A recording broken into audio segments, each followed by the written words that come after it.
ভারতীয় সংবিধানের অনুচ্ছেদ 21 আর্টিকেল 21 হল জীবন এবং ব্যক্তিগত স্বাধীনতার অধিকার সম্পর্কিত একটি গুরুত্বপূর্ণ ধারা। এটি প্রতিটি নাগরিককে জীবিত থাকার অধিকার এবং ব্যক্তিগত স্বাধীনতা নিশ্চিত করে, যা রাষ্ট্র বা অন্য কোনো সংস্থা বিনা আইনি প্রক্রিয়ায় কেড়ে নিতে পারে না।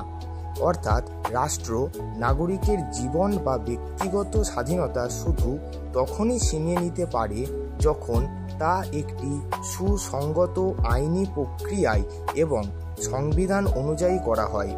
এই অধিকারটি মৌলিক অধিকার হিসেবে গণ্য করা হয় এবং এটি নাগরিকের মৌলিক মর্যাদা রক্ষায় অত্যন্ত গুরুত্বপূর্ণ ভূমিকা পালন করে।